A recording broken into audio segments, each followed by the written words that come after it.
สวัสดีครับวันนี้มาอยู่กับช่องแชมป์ครับของเล่น RC นะครับวันนี้จะมาโมเสาสัญญาณอากาศรีโมทกับตัวโดนนะครับของรุ่น E99 นะครับวันนี้มีลูกค้าส่งมาให้โมเสานะครับเขาอยากบินได้ไกลๆนะครับบินได้สักประมาณ100 เมตรนะครับแล้วจะลองทำดูนะครับว่าจะทำได้หรือเปล่านะครับสำหรับใครที่อยากจะทำนะครับเดี๋ยวผมจะบอกไว้สอนไว้ในตัวเลยนะครับผมเดี๋ยวผมจะมาแกะรีโมทดูว่ามันจะเป็นสายแบบไหนนะครับ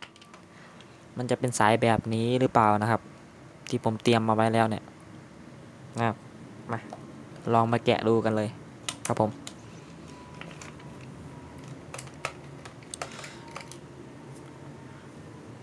เริ่มแรกนะครับเราต้องแกะดูสัญญาณสายสัญญาณรีโมทก่อนนะครับว่ามันเป็นแบบไหนนะครับ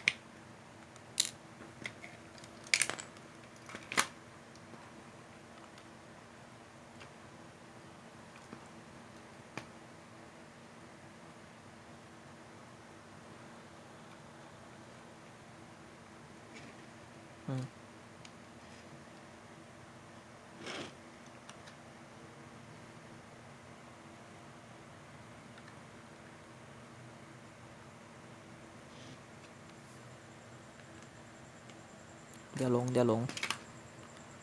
โอเคนะครับสายสัญญาณจะเป็นแบบนี้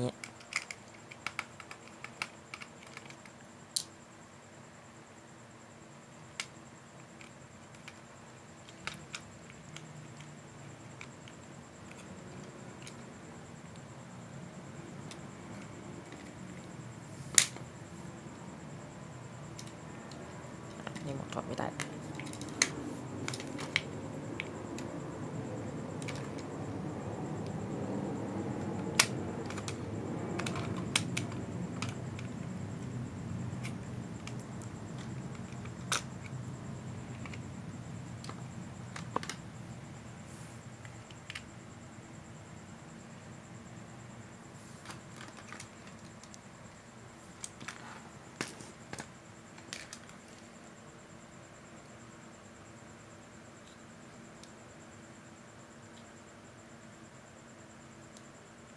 นี่นะครับสายสัญญาณจะเป็นแบบนี้ครับเดี๋ยวผมจะต่อแบบนี้ให้นะครับอันนี้มันจะมีสายทองแดงสองเส้นนะครับมันจะมีเส้นกลางและเส้นขอบนะครับเห็นไหมนะครับมันจะมีเส้นกลางและเส้นขอบอันนี้คือเส้นกลางนะครับนี่นะครับอันนี้คือเส้นกลางนะครับอันนี้คือเส้นขอบนะครับเราต้องดูดีๆนะครับมาแรกๆมันจะเป็นแบบนี้นะครับยังไม่ได้แกะนะครับค่อยๆเอามีดคัตเตอร์นะครับเอามีดคัตเตอร์กรีดค่อยๆกรีดอ้อมสายไฟนะครับแล้วค่อยดึงออก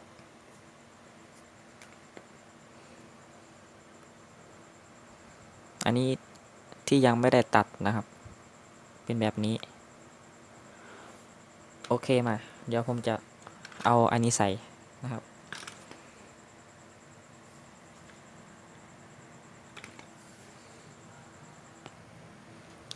โอเคนะครับบัตรกี้ใส่สายสัญญาณเสร็จเรียบร้อยแล้วอันนี้ผมจะเอาใส่ตรงเสาอากาศนะครับแล้วก็ติดกาวร้อนเอานะครับแบบนี้นะครับรีโมทเสร็จแล้วครับผมเรามาประกอบ ประกอบกับเลยครับ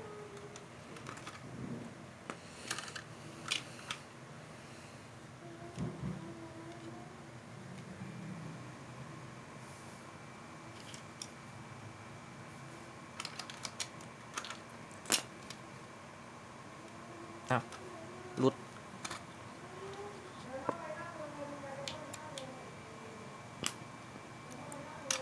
แล้วโอเคนะครับ อันนี้เสร็จเรียบร้อยแล้วผมประกอบกับคืนเรียบร้อยแล้วนะครับ อันนี้เสาอากาศที่ต่อออกมานะครับผมเป็นแบบนี้นะครับโอเคเดี๋ยวจะติดกาวนะครับเดี๋ยวจะติดกาวแท่งนะครับกาวแท่งกาวร้อนนะครับติดใส่ไว้ตรงนี้นะครับเดี๋ยวอันนี้เสร็จแล้วเราลองมาเช็คปุ่มกันครับโอเค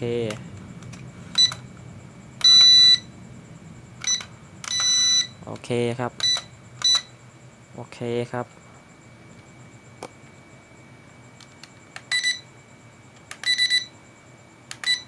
โอเค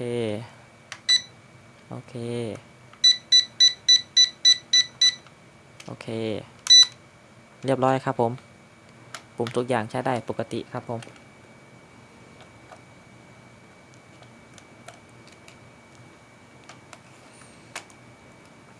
รีโมทเสร็จเรียบร้อยมาที่ตัวลำกันเลยครับทีนี้แกะเลยครับ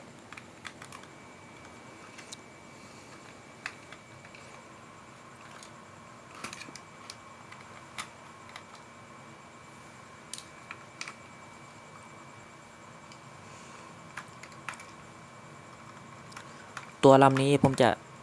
ใส่สายไว้ที่ขาด้านหลังนะครับ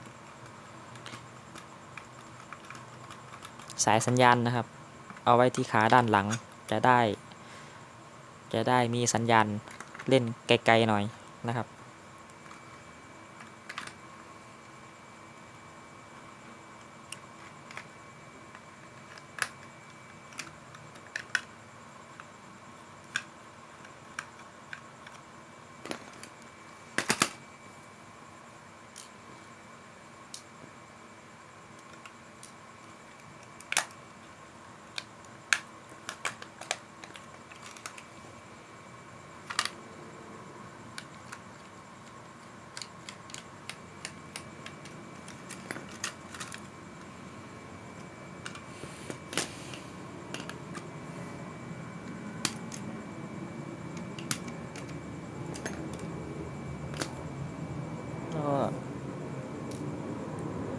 ทำไมน็อตมันขึ้นสนิมขนาดนี้นะครับสนิมกินหัวน็อตหมดเลยนะครับ อันนี้เป็นสายสัญญาณแบบเดียวกับรีโมทนะครับนี่ครับสายสัญญาณแบบเดียวกับรีโมทผมจะต่อสายนี้นะครับ เข้าที่ขาของโดนนะครับขาหลังของโดนฝั่งซ้ายนะครับโอเคครับ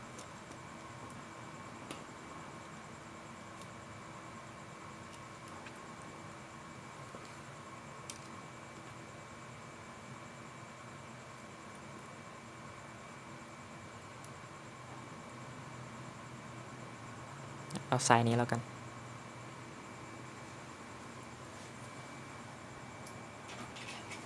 อันนี้เดี๋ยวผมจะตัดแล้วผมจะปอกให้ดูนะครับ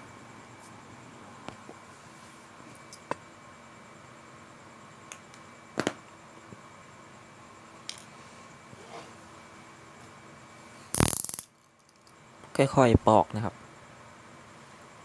ปอกประมาณนี้นะครับ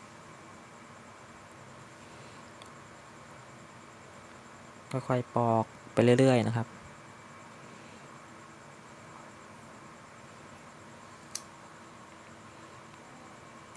นี่นะครับออกแล้วนะครับมันจะเป็นแบบนี้นะครับสายแล้วเราก็ก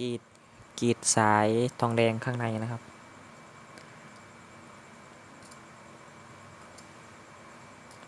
ให้มันแยกออกเป็น2 ส่วนนะครับแบบนี้นะ นี้เอาทิ้ง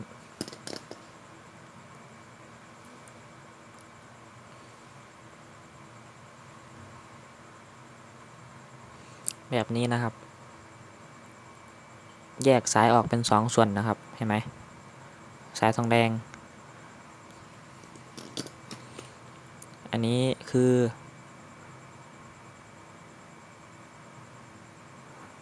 อันนี้คือสายนอกนะครับอันนี้คือสายในนะครับสายในต้องปอกอีกรอบหนึ่งนะครับเพราะว่ามันมีพลาสติกห่ออยู่นะครับมันมีสายพลาสติกห่ออยู่นะครับต้องปอกสายกลางอีกรอบหนึ่งนะครับ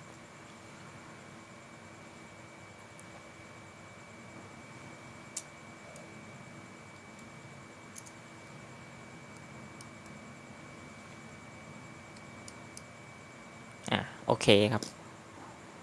เรียบร้อยนะครับโอเคเรียบร้อยนะครับผมแล้วก็สายต่อตรงนี้นะครับต่อตรงที่บอร์ดของโดรนนะครับมันเป็นสายเดี่ยวนะครับมันเป็นสายเดี่ยวเพราะฉะนั้นเราต้องเอาแต่สายกลางนะครับเอาแต่สายตรงกลางนะครับแค่นี้นะครับสายตรงขอบนี้ตัดทิ้งนะครับนี่นะครับสายตรงนี้ตัดทิ้งนะครับ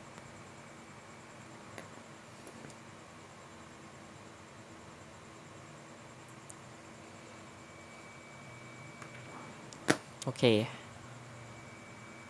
เดี๋ยวผมจะมาบัดกีครับ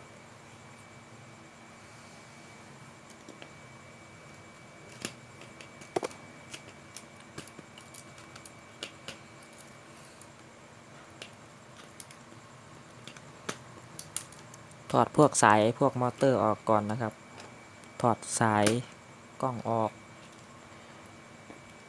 ถอดสายไฟออกให้หมดก่อนนะครับค่อยเอาไปบัดกีนะครับ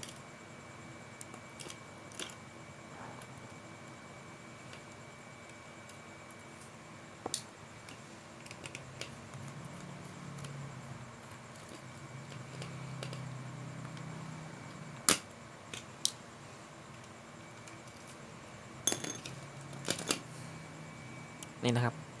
ออกแล้วเรียบร้อย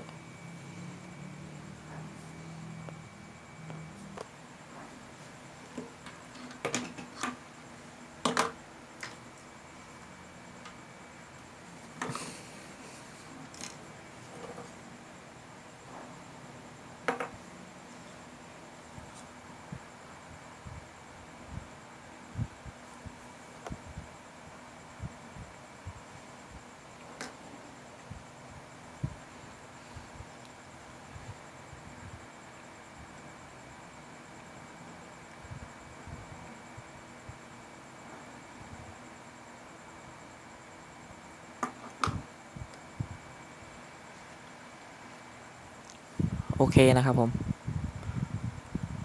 สายเดิมไม่ต้องถอดก็ได้นะครับสายเดิมก็เอาคาไว้ที่เดิมเราก็แค่เอาสายสัญญาณใหม่บัดกี้เข้าไปเพิ่มนะครับโอเคครับถอดถอดขาข้างนี้นะครับ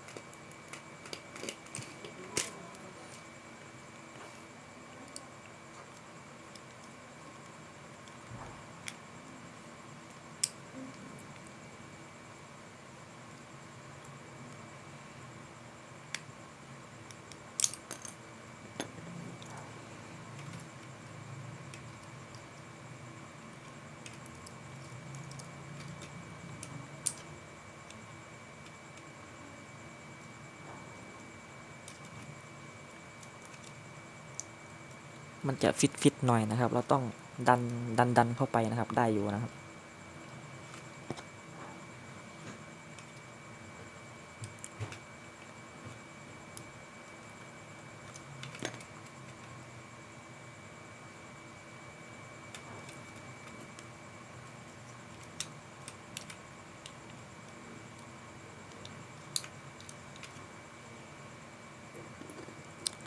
น็อตตรงนี้ใส่ไม่ได้ครับไม่ต้องการใส่นะครับเราก็แค่หักออกนะครับ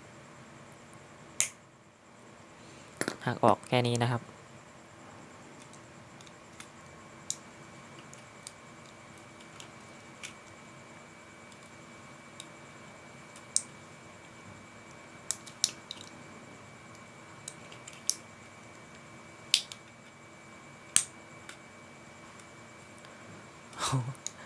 ฟิตมากเลยนะครับ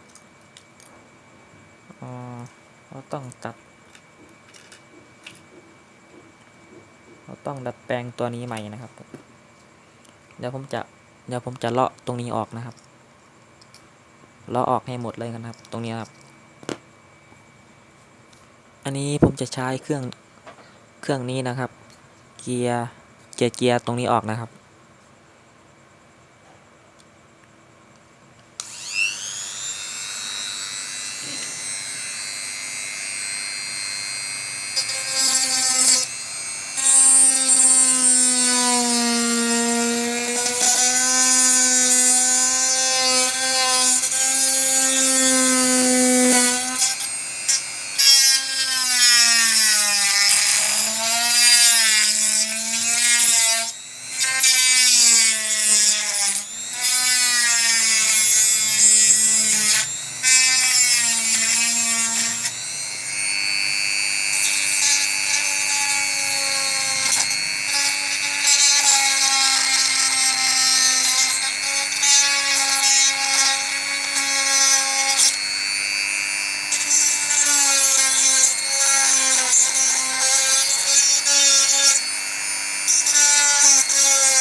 อ้าวชิบหายแล้ว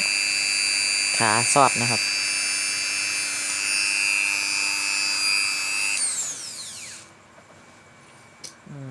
ขาซอดนะครับแล้วแป๊บหนึ่งแล้วผมดูขาใหม่ให้อันนี้นะครับผมเอาขาใหม่มาใส่ให้นะครับซึ่งผมทำขาเก่าของลูกค้านะครับเป็นรูนะครับผม ผมไม่ระวังเองนะครับเราจะเปลี่ยนอันใหม่ทดแทนอันเก่าให้เขาอันใหม่เอาอันใหม่มาใส่นะครับโอเค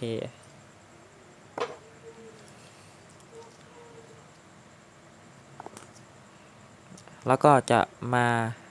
เกียร์ออกแบบเดิมนะครับ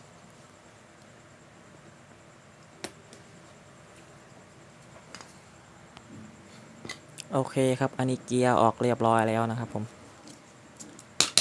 แล้วก็มาใส่ฟันเฟืองนะครับใส่ไว้เหมือนเดิมนะครับ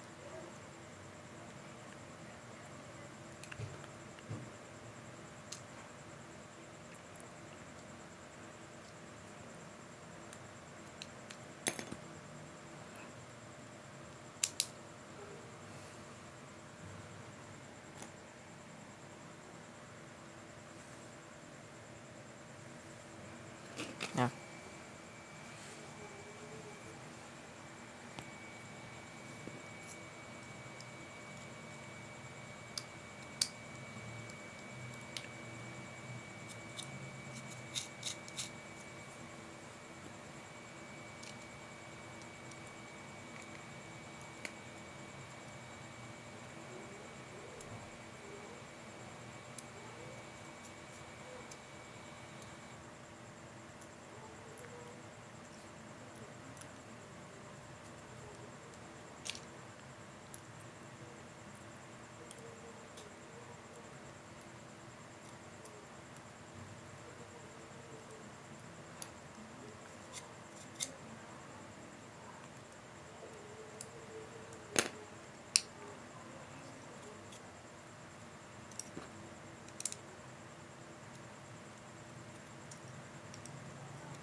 โอเคครับผม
โอเคครับ เรียบร้อย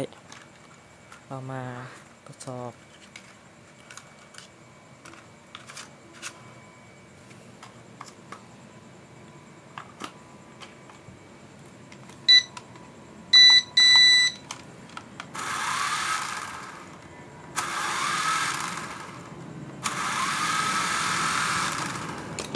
โอเคนะครับ คลิปนี้ผมไม่ได้บินระยะไกลให้ดูนะครับผม เพราะว่ามันมืดแล้วนะครับ รอ EP หน้าแล้วกันครับผม โอเคครับ เดี๋ยวผมจะบินในห้องให้ดูแล้วกันครับ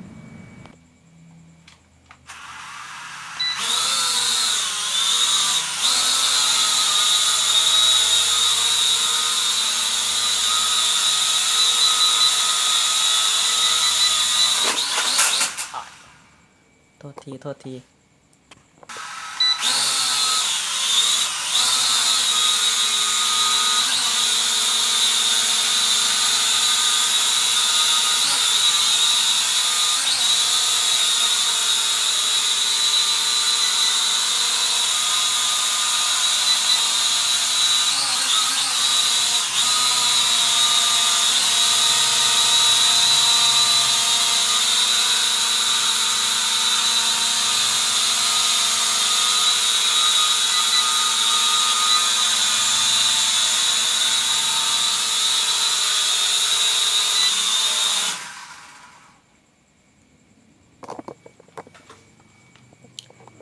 โอเคครับ ถ้าชอบก็ฝากกดไลค์กดติดตามช่อง YouTube แชมป์ครับของเล่น RC ด้วยนะครับ สวัสดีครับ